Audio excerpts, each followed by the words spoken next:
Selanjutnya adalah materi pahlawan pada masa kebangkitan nasional. Yang pertama ada Tirto Adisuryo, adalah seorang tokoh pers dan tokoh kebangkitan nasional Indonesia, dikenal juga sebagai perintis pesurat kabaran dan kewartawanan nasional Indonesia. Lahir di Blora tahun 1880 dan meninggal pada 7 Desember 1918 yang mana diperingati sebagai Hari Pers Nasional. Dan beliau juga menerbitkan surat kabar Sunda Berita, Medan Priaji, dan Putri India.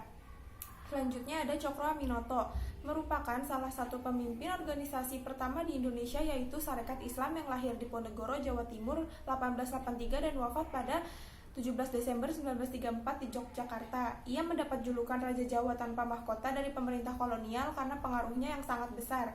Selanjutnya, Dr. Sutomo adalah tokoh pendiri Budi Utomo, organisasi pergerakan yang pertama di Indonesia, juga mendirikan ISC pada 11 Juli 1924. Kemudian namanya jadi Persatuan Bangsa Indonesia pada 11 Oktober 1930 dan mendirikan surat kabar berita harian Suara Umum dan mingguan penyebar semangat. Ia lahir di Nganjuk, Jawa Timur 30 Juli 1888 dan wafat pada 1938 karena kondisi kesehatan menurun.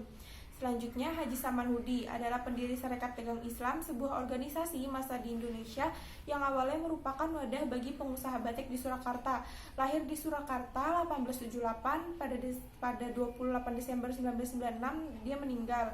Ki Hajar Dewantara adalah aktivis pergerakan kemerdekaan Indonesia dan pelopor pendidikan bagi kaum pribumi Indonesia dari zaman penjajahan Belanda.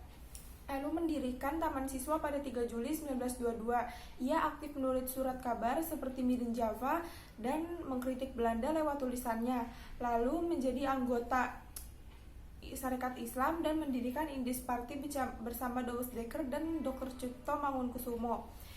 Yang terakhir, Douwes Dekker adalah seorang pejuang kemerdekaan yang lahir di Pasuruan, Jawa Timur 8 Oktober 1879 dan wafat pada 28 Agustus 1950. Douwes Dekker mendirikan Sekolah Kesatrian Institute dan mendirikan Indis Party dan memperkenalkan istilah Indi for Indiers. Terima kasih.